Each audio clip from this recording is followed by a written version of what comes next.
Hey y'all, welcome to my channel. It's your girl Have. I am back for a video. Get ready with me. I'm getting ready to go out and do stuff.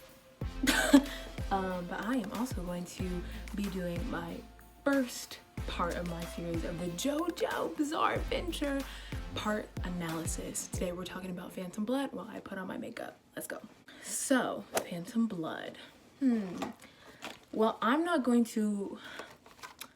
gonna try my best to not give like super copious amounts of spoilers because I know some people want to watch it, but this is definitely a video for people who have seen JoJo Part 1 and just kind of want to see my opinion on it, if you care to see my opinion on it. So I actually have just finished Part 3. Why am I putting on concealer under my eye first? Because I don't know what I'm doing. Anyway, that's fine. I just finished JoJo Part 3 and I cried at the end. Even though I had found the spoilers on accident, I found the world, I found who dies, I found certain things that are specific to part 3 that weren't good to see before I got to that part, but it is what it is. So even though I saw some spoilers, I still cried like a baby, even knowing like the parts that I cried about were the parts that I already knew. Moving on from that, part one. We love a good Jonathan. When I first watched part 1, I really didn't think he could be topped. And I'm gonna try my best not to talk about part 2 and part 3 as much as I can, but I love Jonathan. That being said, like, no matter how I feel about the other JoJos, I do love Jonathan. We love a good Johnny boy. He's so pure. He's so sweet.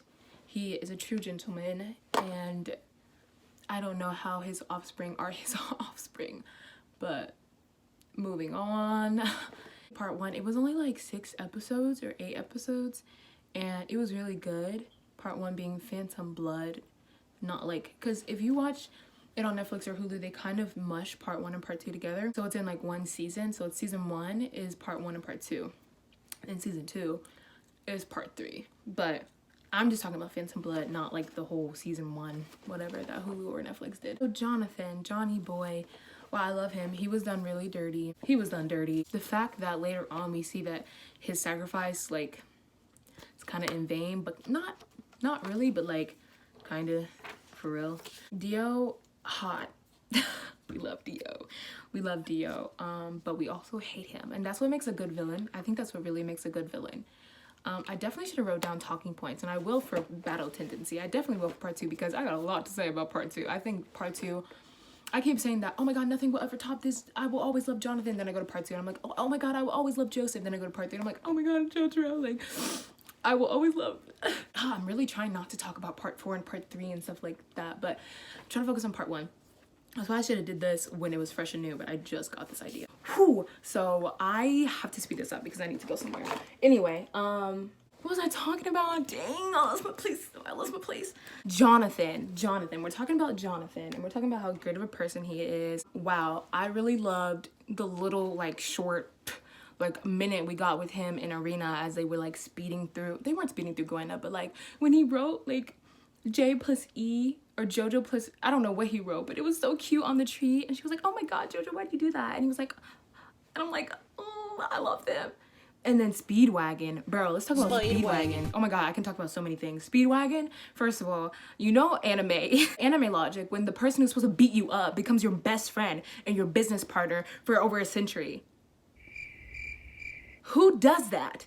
Only anime logic, and I say that all the time. Like, when things happen that are just like, that's not real, I'm like, movie logic, anime logic, because that would never happen. JoJo was supposed to die in that alleyway. He was supposed to die. Oh my god, I'm just like jumping all over the place. Okay, Dio, hot vampire, that's what I was saying. Hot, oh dang, yeah, vampire, but not yet. Hot, regular human boy. Also really mean, because he made people think that JoJo was like a snitch. And that's the last thing anybody want to be, is a snitch, because then no one wants to talk to them, because you run your mouth. And you just, you know, are lonely, and that's the thing, he tried to take him up with his loneliness. Dio was a smart villain, and I love to hate him. I love to hate him because he's trash, but he's good at being trash. So, I don't know. I'm trying to figure out what I'm gonna do with my face. I think I'm gonna do an orangey look because I'm wearing a lot of blues and earth tones. Yeah, Jonathan triumphed through all of Dio's trash when Dio was just a normal human boy. And then Dio starts poisoning his father. First of all, Dio, baby, deal with your problems. Get you some therapy. Stop taking it out on everyone else. I know your father was trash. I'm so sorry that he treated you and your mother horribly. But get some therapy. Get some therapy. Honestly, you didn't have to be evil. He did not have to be evil. He could have just been a good guy, but that's not what we're here for. We're here for a nice action-packed story with a vampire and Jack the Ripper and all kinds of stupid stuff. But man, Dio, you could have lived a nice life as an aristocrat without doing all the stuff that you did. He was just so extra with it. Like, you don't have to do all that. But that evil streak, that was in his blood, man. That was in his blood. When he started poisoning Johnny Boy's father, Jonathan was like, oh no, sir, what you won't do, you can steal my girl, you can try to steal my girlfriend because Dio kissed Arena. Wow, he's a playboy. That's a playboy right there. Yeah, you can steal my girlfriend, you can make people hate me, but what you won't do is kill my father, which he ended up doing. But like, Jonathan made a great attempt. And he didn't like purposely kill. I mean, his daddy stepped in the way, and we all know that, you know. It was, you know, the great anime movie moment. Jonathan was like, I'm gonna do everything I can to stop this. And it's crazy how, like, Jonathan just went, stop. Don't trust Dio. Don't trust Dio. When the whole time his father was like, stop being mean to Dio. And Jonathan was like, well, he's being mean to me. He's like, I don't care. He made JoJo starve one night because Dio's manners were better. And Jonathan, I'm like, he's like 17 at the time? During that time? And he's scrumping down that food. Go, baby, eat. That boy need to eat. Oh my God, my 15-year-old brother eats all the food in the house. That boy need to eat. He's a grown boy, leave him alone. But you know how, I don't know. But maybe y'all know how aristocrats be. Moving on. All of a sudden, Jonathan's like, stop, don't trust Dio. And everyone's like, cool. Because his father's life's on the line. And so he goes, like I said, to the alleyway. Speedwagon tries to attack him. Then he becomes friends with him. And he stops Jonathan from believing that Dio is actually like changing his mind and turning a new leaf. He's like, curse you. You know, I know a low life when I see him because, you know, being in the streets, you know what Speedwagon said. Basically that he was a low life and so he spot one easily. And I was like, yikes, that's funny because Dio is a low life. Hot one, but a low life. And then Dio takes the mask. Am I just giving a synopsis or my thoughts? I don't know. Moving on. You guys know what happens. Jonathan does all that big grand stuff, doesn't know Hamon. He just is doing that out of his own human strength. Anime logic, once again, because that's not real. That's not real. Dio dies. Doesn't die. Jonathan learns Hamon from Zeppeli, which we love Zeppeli. He did not need to die. I swear, I feel like JoJo just be killing off characters just because it's like their personality trait. Is I died. That's their personality trait. Like, I'm great because I died. No, you had so much more potential to be great if the writer just let you live. Oh my gosh, Araki. You don't have to do all that. But like, I get it. Like, you know, a good death scene. That sounds really bad, but like a good anime death scene. You know, we love that. And Zeppeli died, like he knew his fate. He knew it was gonna happen. He died going out the right way, the way that it was honorable. He died in an honorable way, I think. And it kind of saved the day. And then we think, you know, Dio's dead. Finally, after the second attempt, Dio is dead. Psych, big psych. He ruins Arena and JoJo's honeymoon. I was watching on YouTube like a timeline. Apparently they got married. And then 2 days later, they were on their honeymoon cruise ship, sailing to America. And she was already pregnant at that time. So JoJo and Arena have been doing the nasty before they got married. A judge not lest she be judged, but all right, y'all. I see. How are you doing all that when you were fighting Dio? You would just go home and be like, man, I'm so tired of fighting Dio. I just need to have sex. Like, all right. I don't think that's how that happens, but go ahead, Jonathan. Go ahead. Good story. I can't go further with that description. Oh my God, that's my clocks in the background. Don't mind that. I can't really talk about like what happens next because that's part 2. But basically, I don't know if we find out on that last, oh yeah, we do find out on the last episode that Dio was still alive, and he came and tried to take Jonathan's body with his head, and Jonathan dies, and Arena and someone special escape on the ship. They escape on the ship. I'm trying not to do spoilers for part 2 and part 3, because if you watch part 1, you know what's going on. But if you haven't watched part 2 or part 3, I don't want to give stuff away. Yeah, Jonathan dies holding Dio's head in his arms, and the ship blows up, and that's the end of part 1.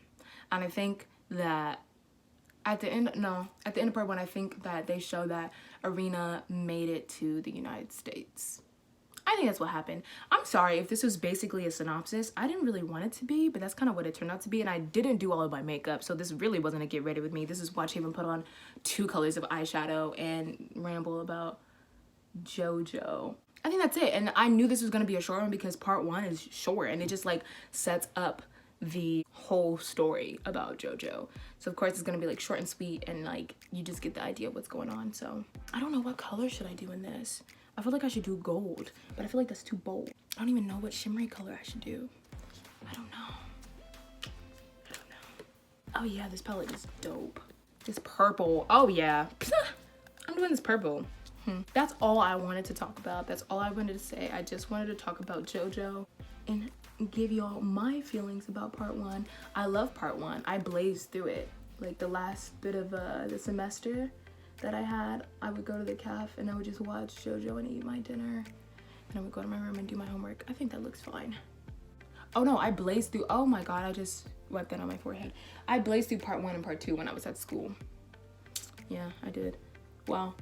Yeah, because it was so good, and I tried to get my best friend to watch it, but she was like, she didn't say much about it, but basically that it was boring. And I was like, just get through part 1, because part 1 can kind of be slow and kind of if it's not your type of thing. But I definitely think JoJo is one of those, like, it's everybody's thing. If you don't like JoJo, I don't like you.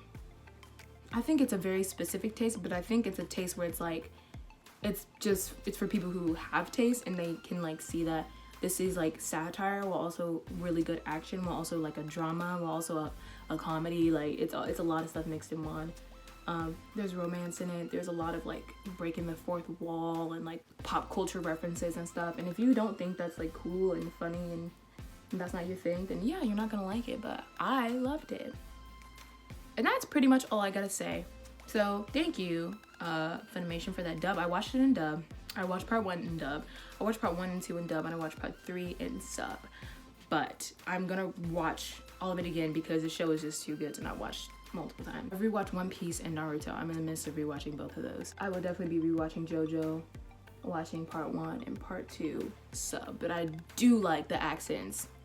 I like that flair in part 1 and part 2. I like the British accents. That's basically it. I really didn't finish my makeup, but I'm gonna get off the camera because if I continue to talk, I'm going to not finish my makeup, and I really am on a time crunch, so I need to do that. But thank you for watching my JoJo part 1 analysis, and I hope that you stick around for part 2 and part 3 that is coming soon, and I will see you later. Much love.